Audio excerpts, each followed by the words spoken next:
Bienvenidos a Sin Esquemas. En la entrega de hoy tendremos el gratísimo placer de compartir una muy interesante conversación con alguien muy conocido en nuestro país, precisamente en lo que tiene que ver con análisis financieros y otros aspectos de la economía en sentido general. Vamos a conversar con el amigo Alejandro Fernández W. La W es importante. Claro, yo sé Sobre que todo porque por ahí viene un cantante mexicano que ese hombre se ha encargado de dañarme la marca personal.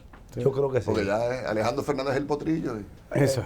A mí me dicen W. Pero le ponemos el W. Sí. Gracias, Alberto. Porque yo sé que Está tú por lo acá. exiges y me gusta que lo exijas, porque tu mamá debe sentirse muy contenta con esa W. Así es. Y también mi papá, siempre, si tú recuerdas, siempre firmaba Eduardo Fernández P.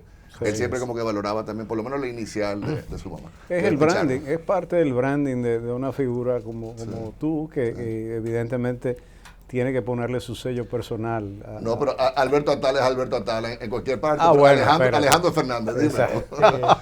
Pero nada, Pues encantado de bien, estar con bueno, ustedes. vamos a entrar en materia de inmediato, Alejandro. Mira, hay muchas cosas de las que hay que hablar en nuestro país en materia de economía, en materia financiera, en materia impositiva.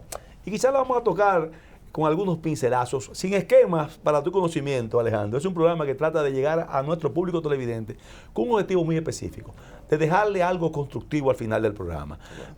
Lógicamente, sin que esto quiere decir que no nos manejemos con la responsabilidad que requieran los temas, pero sí que se quede algo positivo a nuestro público televidente. Vamos a entrar con un temita que sabemos que ha sido motivo de muchos debates en los últimos años, que es lo que tiene que ver con el nivel del endeudamiento nacional.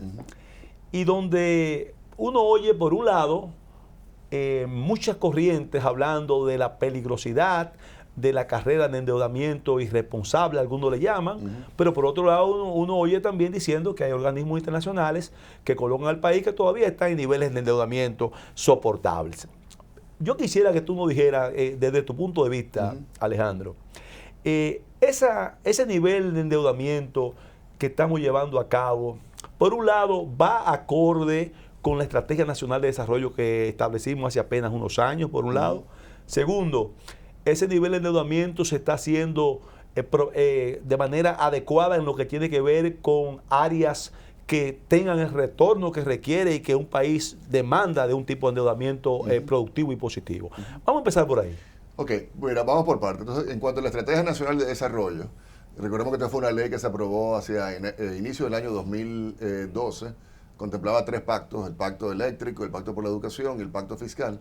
Lamentablemente solamente se sacó el pacto por la educación porque el pacto eléctrico, señores, increíblemente ha quedado 4 años en el limbo y eso no tiene pinta No hay forma de que se va a formalizar. Y el pacto fiscal en el 2012, ya luego pasadas las elecciones, se hizo un intento ahí de iniciar el diálogo en torno a eso, pero tampoco se ha logrado avanzar con eso. Se decía, ¿verdad?, que quizás para la transición, digamos ya de las elecciones del año 2020, pero yo tampoco creo que eso va a ser factible o realista, porque en definitiva viene la transición, posiblemente puede ser incluso que surja una segunda vuelta electoral, que eso sería a finales de junio. Sí, no, la segunda vuelta sí, son hay 40 45 días después de la elección. Así que estamos hablando de finales Sí, de a junio. finales de junio, sí. Entonces imagínate tú un escenario así, tendríamos un gobierno, digamos, ya definido para julio, pero señores, aquí el presupuesto general de la República se tiene que presentar ya para el mes de septiembre. Entonces, no creo que sea realista de que tengamos, que se tenga, digamos, que el tiempo para llevar a cabo ese debate, esas consultas que requerirían el pacto fiscal. Y específicamente en cuanto a la parte de la deuda, la Estrategia Nacional de Desarrollo sobre todo hablaba de unos niveles, digamos, de recaudación fiscal, digamos, de presión tributaria, que para esta fecha yo creo que ya andaba como por el 18 o casi que el 20%, cosa a la cual no nos hemos acercado. Apenas yo creo que tenemos una mordida fiscal como de un 15,5 o 16%. Así que no se ha cumplido lo que contemplaba en la Estrategia Nacional de Desarrollo en cuanto a eso. Ahora, en cuanto, digamos, la magnitud o el nivel de este endeudamiento, yo como lo veo es de la siguiente manera. Donde estamos ahora mismo, estamos como que dice que borderline, estamos como que en el borde. No creo que estamos en una situación tipo Venezuela o tipo Grecia o tipo Italia en su momento, pero no debemos crecer en los próximos 10 años al mismo ritmo que crecimos el nivel de endeudamiento público en nuestro país, como lo hemos hecho en los últimos 10. En otras palabras, pasábamos de, que si en torno a un 25% de deuda pública en relación al PIB, allá como para el 2008, y ahora ya tenemos por encima del 50%. Entonces, no podemos pensar que vamos a poder mantener ese ritmo para los siguientes 10 años y que por tanto es obligatorio, mandatorio, un mayor nivel de consolidación de las finanzas públicas, un menor nivel de déficit fiscal. ¿Qué está diciendo con eso, perdón, para que Irving entre, que en cierta forma, Alejandro, el nivel de crecimiento que nosotros muy orgullosamente, vamos a llamarle de esa forma, hemos estado exhibiendo en los últimos años con un nivel de crecimiento por encima de la mayoría de países latinoamericanos, en gran medida se han debido al crecimiento de la deuda. Creo que eso ha sido uno de los factores. Vamos a poner un ejemplo bien concreto, año 2008 o 2009, cuando estaba la gran crisis financiera internacional a nivel global. Obviamente que nos impactó a nosotros, pero posiblemente de no haber sido porque en ese momento recurrimos sobre todo a facilidades de crédito, tanto con el Fondo Monetario Internacional como el mismo Banco Mundial y demás. El ajuste que nosotros debimos haber visto a nivel económico aquí en nuestro país, no lo vimos. Y en parte, ¿por qué? Porque tuvimos, digamos, esa entrada de capitales, sobre todo del Fondo Monetario Internacional, que en esa época pues, nos ayudó a sobrevenir, digamos, a subsistir por aquella crisis global. El problema es que en una futura crisis no creo que vamos a tener el mismo acceso al crédito, el mismo acceso al financiamiento como el que tuvimos en el pasado. Bueno, el problema tiene dos vertientes, porque por un lado está el alto endeudamiento, un gasto público desbordado, que corresponde a una justificación de que la deuda social que tiene la República Dominicana es muy fuerte, es muy elevada, en el sentido de que, bueno, para mantener la estabilidad social del país, el gobierno debe conceder y mantener un ritmo de subvencionar hasta cierto punto a la clase muy pobre. Pero alguien decía, precisamente del Banco Central, veía yo un análisis que planteaba que la evasión fiscal es del orden de un 60%. Que si nosotros lográramos, por lo menos, de que esto se redujera diríamos, llegar a un 80% y que haya un 20% de evasión, que las finanzas públicas no estarían, o sea, tan mal y que el déficit no sería tan alto, tan elevado. ¿Qué tú entiendes? Ok, a ver, la cifra que yo manejo es básicamente lo que hay, digamos, la evasión sobre el ITEVIS, que creo que ronda en torno al 35% del total de la base. Y del impuesto sobre la renta sí es en torno al 50% o incluso 55%. La evasión es lo que tiene que ver con impuestos sobre la renta. Claro que sí que hay un espacio importante que podemos mejorar en la economía, digamos, en las finanzas públicas, trabajando los temas de evasión. Lo único que eso no es tan fácil. Eso toma un tiempo, y yo también creo que requiere de un cierto capital político que hay veces que no necesariamente lo tenemos. Incluso me refiero al Estado por sí. Un ejemplo concreto es lo ocurrido recientemente con esta situación de lo del famoso César el Abusador, que tenía pues toda esta estructura de negocios montada y demás, y por lo visto algún tipo de expediente en la Dirección General de Impuestos Internos, pero como que no se veía el mismo nivel, digamos, de fiscalización a ese tipo de operaciones como muchos dominicanos, ciudadanos de a pie, lo ven a nivel de cómo lo fiscalizan a ellos, cómo fiscalizan a sus empresas y demás. Entonces, esa falta a veces, digamos, de legitimidad o de capital político hace cuesta arriba como que el Estado pretenda imponer mayores reglas o mayor fiscalización para que los ciudadanos, los contribuyentes cumplan con sus obligaciones, pero mientras tanto el contribuyente está viendo, pero mira, situaciones como la de ese señor o situaciones como la de Odebrecht y los temas que tienen que ver con la parte de corrupción y de despilfarro. Entonces, ciertamente tenemos que trabajar la evasión fiscal y todos nosotros como contribuyentes, en mi opinión, debemos asumir nuestras responsabilidades frente al fisco, precisamente para que luego le podamos exigir al fisco y al Estado que se maneje de otra manera a como la que se ha estado manejando en los últimos años, en mi opinión. Alejandro, tú para después pasar a otro tema, pero no dejar de tocar algo en ese sentido que señalaste hace apenas unos pocos minutos. Entonces, ¿tú crees que en cierta forma, primero, por un lado, el contribuyente no se siente verdaderamente motivado a cumplir por situaciones como la que tú señalas y lo induce en cierta forma a mostrar resistencia a ser tan transparente y tan abierto cuando no sucede lo mismo con otros casos? Eso por un lado. Ahora, segundo, ahorita dijiste que en la Estrategia Nacional de Desarrollo efectivamente se hizo sobre la base de una presión tributaria entre un 18 y un 20%. Y apenas, iba por etapas. Iba por etapas, exactamente. Y por un lado dice que estamos en la actualidad alrededor de un 15%. 16, casi un 16, exactamente. Con eso usted está diciendo que tenemos una presión tributaria baja, pero al mismo tiempo también te pregunto, ¿es la matriz tributaria de nuestro país es una matriz adecuada? ¿Algún tipo de mecanismo de reestructuración de la matriz tributaria podría incrementar en cierta forma la recaudación sin la necesidad de una carga mayor? Bien, muy buena pregunta, Alberto. Entonces, fíjate algo. En primer lugar, yo no soy un experto en materia fiscal o tributaria, pero sí tengo buenos amigos que son expertos y con quienes he tratado y he hablado sobre estos temas. En primer lugar, ciertamente que no está la presión fiscal donde debería estar y sobre todo la gente tiene que entender que para que el Estado pueda proveer por ejemplo, un 4% por la educación, del Producto Interno Bruto para la educación, o el Estado pueda dar mejor salud pública y demás. Por un lado, sí tiene que trabajar los temas de evasión, tiene que trabajar los temas de corrupción y de transparencia, pero también va a requerir de mayores niveles de ingresos. Uno de los factores que yo creo que incide en el alto nivel de evasión tiene que ver con ese que ya hemos comentado, si hay legitimidad o no del Estado para sacarle más impuestos a la gente, pero también tiene que ver con la naturaleza de nuestra economía. Nosotros tenemos una economía extraordinariamente informal, donde la gente, no solamente por razones, digamos, de ITEVI, un impuesto sobre la renta, sino también por temas de seguridad social o por temas de seguridad en general, la gente ha optado por un manejo de un altísimo grado de informalidad.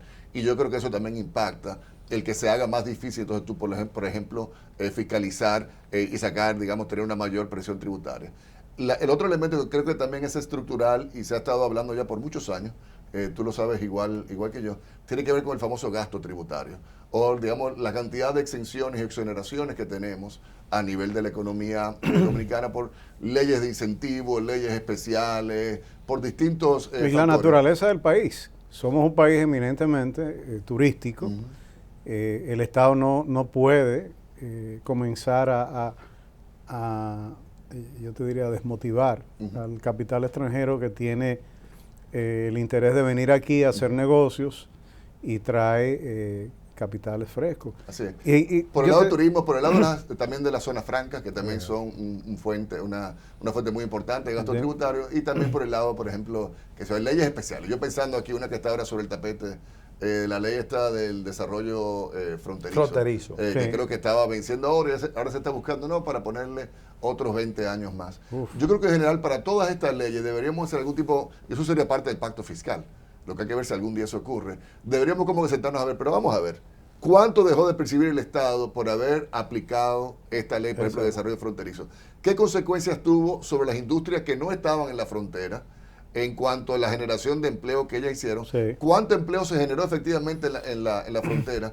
¿Cuánto hemos desarrollado realmente aquellas zonas? Y que hagamos ese análisis económico. Un análisis serio que el costo-beneficio. Exactamente. Y si eso ha ayudado realmente al objetivo de retener a los... Correctamente. Eso sería lo que sucede, Alejandro, que si nosotros no hacemos una evaluación de las estrategias que nosotros implementamos y ver los resultados al final, la toma de decisión siempre va a estar en función el tema del cabildeo, de la gestión y todo lo demás. Una cosa, eso que tú decías de la presión tributaria, entonces tú dirías que ese 40-45% que paga sus impuestos es cargado excesivamente como consecuencia de esa frustración de que impuestos internos no pueden lograr ampliar la base tributaria. Mira, lo que ocurre es... bueno, si es cargado o no en exceso va a depender, digamos, de cómo tú lo ves en términos relativos al nivel de ingreso. Cargado y una casa permanente, porque los empresarios se sienten perseguidos. Mira, que yo creo que si hubiese la carga, yo creo que en proporción a, digamos, el volumen de tu negocio, el nivel de tus ingresos, y no sé si una carga que tenemos ahora de un 25, un 27% de impuestos sobre la renta es necesariamente excesiva. El mismo ITEVI que tenemos, creo que probablemente es promedio a la región. Yo creo que el problema más bien viene en cuanto a las retribuciones que están recibiendo los contribuyentes a nivel personal y a nivel empresarial por esa carga que ellos están llevando. Bueno, entonces también, está bien, yo te voy a pagar el impuesto sobre la renta de tanto, el ITEVI, el impuesto sobre los dividendos, pero tu Estado en materia, digamos, de seguridad, en materia eléctrica, en materia de transporte público, en materia de infraestructura, y también en la parte solidaria, que creo que es importante que todos queramos apoyar a los menos beneficiados. Bueno, ¿qué se está haciendo en cuanto a eso? Y ahí sí hay grandes cuestionamientos.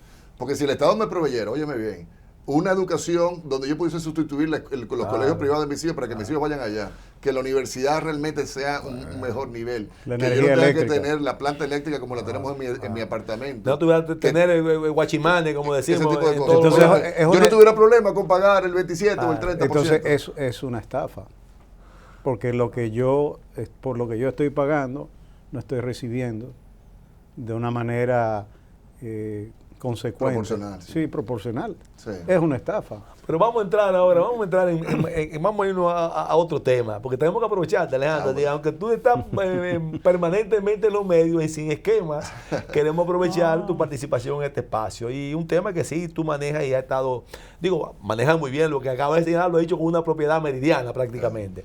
Es que tengo buenos amigos. Vamos a hablar del tema financiero, del tema bancario. En cuanto a la banca, que vemos cada año, gracias a Dios, vemos que se están mostrando niveles adecuados, tanto de solvencia como de liquidez. Por otro lado, hablamos de crecimiento en las carteras, pero también vemos, si hacemos un análisis minucioso, que los crecimientos en la cartera se están dando esencialmente concentrados en una o dos instituciones, la mayor proporción.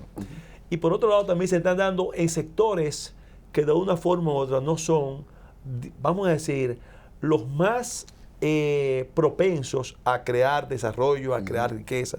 ¿Cuál es tu opinión en ese sentido? Ok, a ver, creo que Alberto es un fiel lector de Argentario, porque sí, ese es un tema que yo he estado trabajando en las últimas columnas, sobre todo, digamos, el crecimiento que hemos visto en la cartera comercial de este año.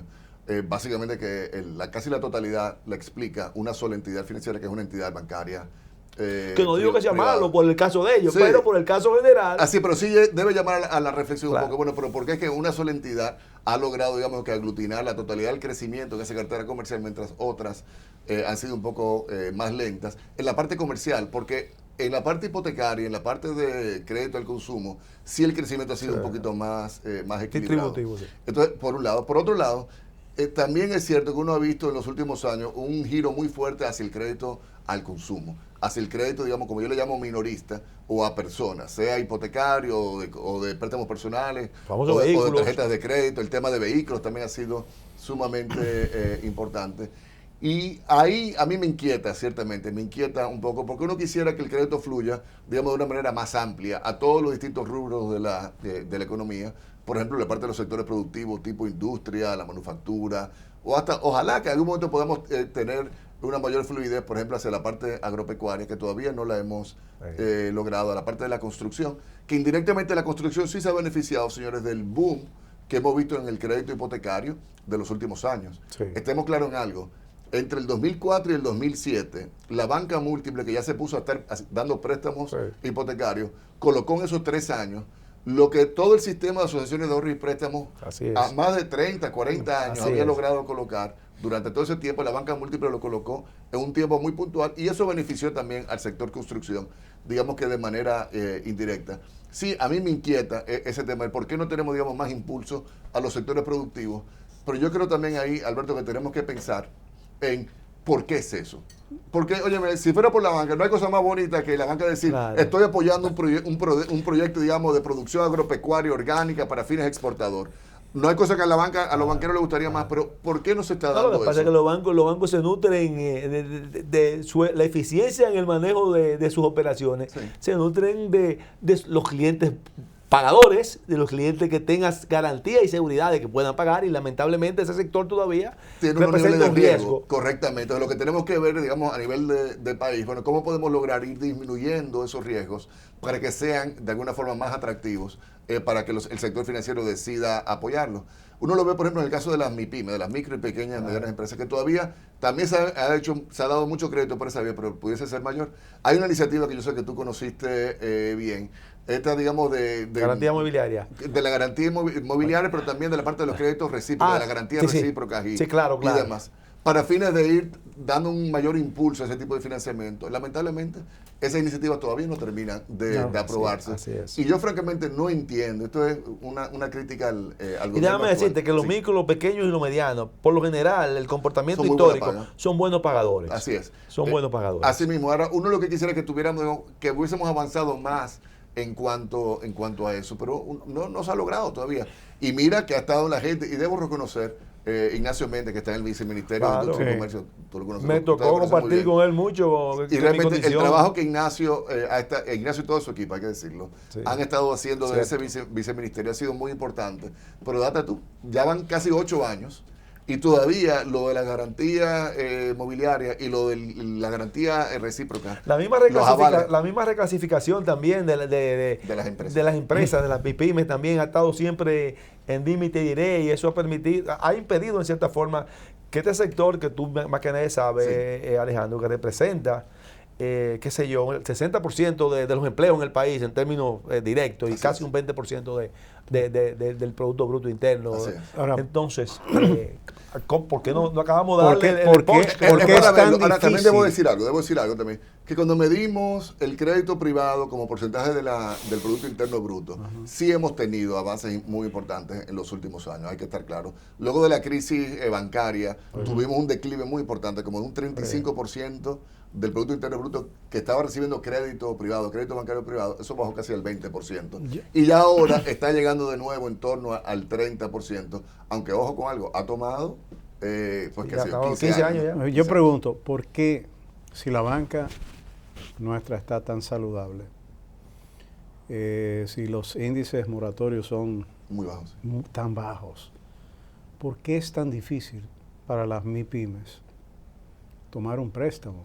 ¿Por qué todavía, como tú dices, se siguen tomando como parámetros, o sea, cuál es la garantía hipotecaria que tú tienes, cuál es la garantía prendaria que yo puedo tomar como seguridad de que yo voy a recibir mi capital de regreso? Cuando realmente a nivel ya global inclusive, y yo veo por ejemplo islas del Caribe que se manejan con muchísima mayor agilidad que la nuestra, siendo economías mucho más pequeñas y con mayores limitaciones. Cuando tú dices agilidad en cuanto a la fluidez en la que se A otorga la el fluidez crédito, y a los procesos, porque hay una cosa, Alejandro, nuestro Código Monetario y Financiero no responde para nada a la realidad de nuestro país. Es decir, la economía ha ido cambiando muchísimo, hay muchísimos instrumentos, inclusive monetarios, muy novedosos que no están contemplados en el código. La banca ya no emite estados de cuenta per se en papel, no los imprime. Las transferencias, por ejemplo, el cheque está desapareciendo. ¿Y qué importa? No, O pero, sea, ¿cuál es el punto en cuanto, el en cuanto a eso? bueno. Porque es que no se usan cheques porque ya ahora está la transferencia electrónica que es mucho más eficiente. Bueno, ¿qué importa? No se colocan los estados impresos, bueno, porque nunca hemos logrado desarrollar un correo interno que funcione y también porque la gente lo puede recibir por la vía digital y vía funciona tecnológica. perfectamente Yo hablo bien. de la transparencia. Cuando yo recibo un estado de cuenta de la banca, hay una serie de ítems que la banca no puede reflejar como tal y que lo disfraza en costos operacionales. O sea, costo de emisión de estado, comisión por tal cosa. O sea, hay una serie de... Creo que estamos mezclando pero temas. quizás yo creo que lo que quiere decir Irving, y en esa parte, aquí lo que ha habido simplemente, entiendo yo, y que es una simple evolución hacia lo que está marcando el mercado mundial, Que lo de dijiste. cada día ir reduciendo. Mañana lo veremos, seguro, Bueno. cerca no tener que usar ni siquiera papel moneda. Ni tarjetas de crédito. Ni tarjeta tarjeta de de crédito, crédito, plástico, ni tarjeta sino de que se plástico, manejará ni todo nada. por aquí, sí. Todo por un Sí, celular. pero en función de eso debemos modificar. Pero nuestro- lógicamente yo tengo entendido que están las leyes y los reglamentos correspondientes para que haya totalmente información por parte de la banca. La banca, lo que pasa es que también, oye Irving, el usuario está acostumbrado a no leer por un lado y a no saber reclamar por otro lado también. Pero las informaciones están, Yo diría que en general sí está el acceso a la información. Tanto, señores, hay que saber algo. 10 años atrás tú ibas a una página web de un banco y era básicamente tú ver una página muerta. Ya hoy en Informativa. día realmente la cantidad de información que hay disponible ahí es muy alto. Yo tengo una herramienta, una cuña gratis aquí que se llama Rexy.deo, rexi.do, que es básicamente un comparador financiero. Y ahí está todas las condiciones que tiene la banca, de tasa de interés, de comisiones, de cargos, de los beneficios que brindan para todos los productos bancarios del país. Están ahí disponibles al usuario de manera totalmente gratuita por vía de internet. Y te cuento algo, que para nosotros lograr eso, nosotros recibimos unos 25,000 usuarios todos los meses que entran para comparar e informarse acerca de los productos financieros. Lo hemos hecho, ha sido con el apoyo y en sociedad con la banca. En cuanto al tema de los instrumentos financieros, si está desfasado o no el código financiero, sí, yo creo que valdría la pena que uno le dé un replanteamiento. Es un código ya del 2002, prontamente va a cumplir los 20 años. Monetaria y financiera, porque ya cambiaron el nombre del código a ley, pero es lo mismo, así mismo fue la ley y luego sus reglamentos. Pero fíjate que nosotros hace año y medio se aprobó una nueva ley del mercado de valores en nuestro país, que sí te contempla ya unas adecuaciones y unos estándares, francamente de clase mundial, donde muchas de las novedades que uno vería en el sector financiero de un país, por ejemplo, los fondos de inversión, los puestos de bolsa, todo ese tema, están contemplados muy, muy bien en lo que es esa ley del mercado de valores. No, que te iba a pedir interrumpirte un pequeño momento, claro, para tomar nuestra primera pausa. Continuamos.